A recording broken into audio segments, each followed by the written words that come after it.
현주 건조물 방화 치사가 어저께 설명드린 것 중에 하나 더 할까 시간이 없어서 말았는데, 현주 건조물 방화라는 것은 기본 범죄고, 그 다음에 치사는 중한 결과죠. 우리 중한 결과, 이렇게 기본 범죄 중한 결과 형태로 움직이는 것을 결과적 가중범위라고 했는데, 어저께 했던 것 중에 기본 범죄는 당연히 고의예요. 2019년 1차는 또 장난치면서 부지정 결과적 가중범위랑 기본 범죄가 고의 또는 과실이다, 이런 말 같지도 않은 얘기를 써놔서 아마 2019년 1차에 속였는데, 중한 결과가 보통 과실의 형태를 포함하는데, 자, 판례는 과실 플러스 고의도 들어가는 것을 이거를 뭐라고 부른다? 부진정 결과적 가중범위라 부른다. 입법에 그러니까 처벌의 필요성을 위해서 인정하는 거죠. 그래서 현주 건조물 방화 살인이 없다라고 설명을 드렸고, 자, 이 부진정 결과적 가중범위 필요하다라는 걸 인정을 했고, 그 다음에 이제 이걸 바탕으로 처벌을 어떻게 하는지 나중에 재수로는 해야 되는 거고, 결과적 가중범위에서 해야 되는 부분인데, 미리 설명을 드리면 네 가지 케이스를 기억을 하셔야 된다. 이거는 뭐 A급 정도가 아니라 특A급에서 이거는 현주 건조물 방화죄 부분 쟁점이기도 하고, 결과적 가중범위 쟁점이기도 하고, 그 다음 어디 쟁점이기도 하겠냐면 재수론에 대한 쟁점이기도 해요. 제 기억에는 2019년 1차에서도 마지막 2단계가 아니고 3단계 때인가 뭐 이때도 한번 마지막에 진짜 제발 기억하라라고 해서 설명했던 부분이고, 아주 뭐 시험에서 아주 잘 나오는 쟁점 중에 하나입니다. 첫 번째는, 자, 여기는 결과적 가중범의 형태이고, 결과적 가중범의 형태이고, 여기는 고의범의 형태인데, 자, 아버지를 태워 죽인 게 아니고, 첫 번째는 누구를 태워 죽였냐면 뭐 동생을 태워 죽인 거나 친구를 태워 죽인 경우, 고의로 사람을 태워 죽인 경우 어떻게 하겠느냐.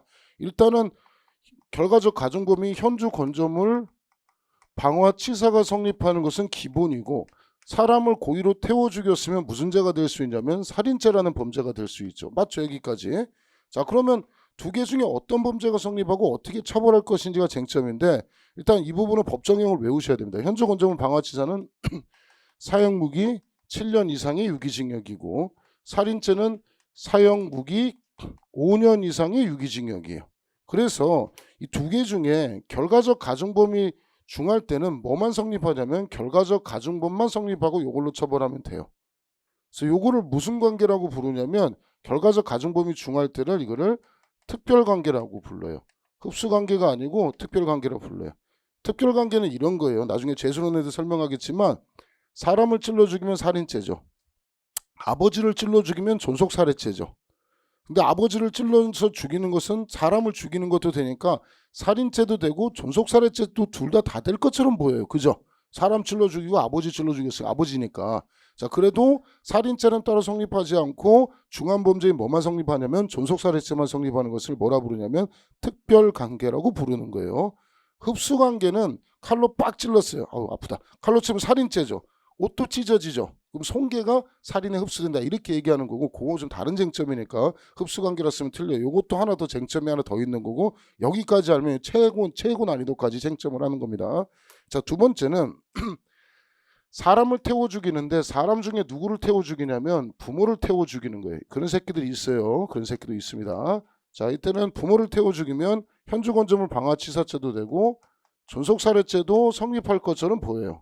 그럼 일단 법정형을 나열해야 되는데, 현주 건조물 방화치사는 사형무기 7년 이상의 유기징역에 해당하고, 존속살해죄도 마찬가지로 사형무기 7년 이상, 옛날엔 10년이었고요. 지금은 7년 다운됐는데, 여기는 뭐를 병가하도록 되어 있냐면 자격정지라는 것을 병가하도록 되어 있어요. 그래서 여기는 자격정지 없는데 자격정지를 병가하니까 어디가 더 중한 범죄냐면 여기가 더 중한 범죄예요. 자, 그럼 문제는 요거만 인정하게 되면 자격정지를 병가하지 못하죠. 그래서 어쩔 수 없이 모두 성립한다 보냐면 두 개의 범죄가 성립한다고 부르고, 두 개의 범죄 간에 뭐가 되냐면 상상적 경합이 돼요. 상상적 경합의 처벌례는 중한죄로 처벌하면 되는 거거든. 두 개 중에 뭐가 또 중요해요? 존속살해죄의 고의 범위도 중하죠. 상경으로 가면 뭐까지 병가할 수 있냐면 자격정지 병가할 수 있기 때문에 상상적 고의범까지 성립을 인정하는 거예요. 그래서 딱 나눠가지고 결과적 가중범위 중할 때는 그냥 결과적 가중범만 성립한다. 특별관계.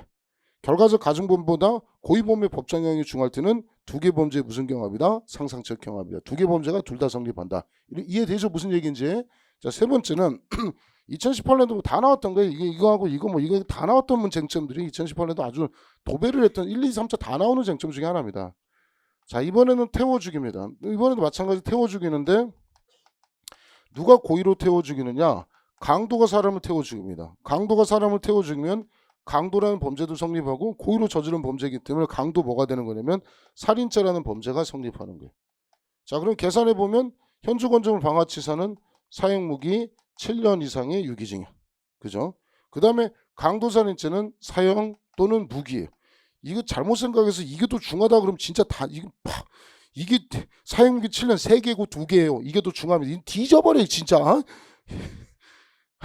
선생님 3개잖아요. 뒤지는 거 이거 시험장가 3개 2개잖아요. 3개 더 많잖아요. 뒤지는 거야 진짜.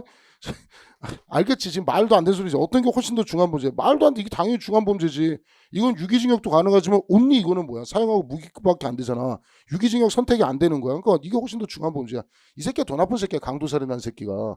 자, 그래서 여기 보시면 고의범위도 중할 때는 이게 중한 거야. 오해하시면 안 돼. 두기 범죄의 무슨 경합이라고 했어요? 상상적 경합. 배웠죠? 다 출제하는 거예요. 여기까지 출제하면 뭐 쉬운 쟁점 출제하는 거고 이제 마지막이 제일 어려운 게 공무원을 칼로 찔러버리는 거야. 특수, 칼, 위험한 물건을 휴대한 특수, 공무집행, 방해 상해죄가 없어요. 방해 상해죄가 없고 특수 공무집행 방해 칼로 찔러서 상처를 입히는 경우 치상. 이것도 부진적 결과적 가중범인데 형태는 이거지. 기본 범죄가 고의, 그로 인해서 뭐 상처를 입게 하는 거, 과실로 상처를 입게 하는 경우뿐만 아니라 칼로 찌르는 건 상해 고의죠. 그래서 이거는 기본 범죄 고의, 중한 결과 고의인 경우도 성립하는 범죄. 특수공무집행 방해치상. 그다음 이게 뭐가 되냐면 폭력행위 등 처벌에 관한 법률, 폭력행위 등 처벌에 관한 법률은 폭처법이고 이 중에서 집단 또는 흉기 등 상해, 그러니까 라는 범죄예요. 흉기 들고 상해했다라는 게. 이 법정인 집단 상해나 흉기 상해가 똑같은 건데 칼로 찌른과 흉기 상해하는 고의범이죠. 자, 이때 법정형을 또 비교해야 되는데 자, 이 특수공무집행 방해치상죄는 3년 이상의 유기징역이에요. 3년 이상의 유기징역이라는 얘기는 뭐가 생략되어 있는 거냐면 이번에 설명드렸죠. 그 30년 제 유튜브 구독하기 김성수의 3년 나온지 설명했지. 30년이지. 유기징역은 뭐까지가 최고입니까? 30년까지 최고죠. 가중하더라도 50년까지니까 기본 법정형은 3년 이상의 유기징역 30년까지예요. 폭처법의 집단 흉기 등 상해는 뭐라고 되냐면 3년 이상의 유기징역부터 몇 년까지냐면 25년까지예요. 그럼 숫자 비교하면 어느 게 더 커요? 30년까지가 더 큰 거지, 그지? 그럼 어떤 범죄가 더 중한 범죄냐면 특수공무집행 방해죄가 방해치상이 더 중한 범죄예요. 이렇게 해서 결과적 가중범위 중할 때는 요거 범죄만 성립하고 요때는 뭐라 부르냐면 특별관계라고 부른다까지 설명을 드려서 다 설명을 드렸습니다. 굉장히 중요한 건 1번, 2번, 3번, 4번은 자, 세 군데에서 다 걸려요.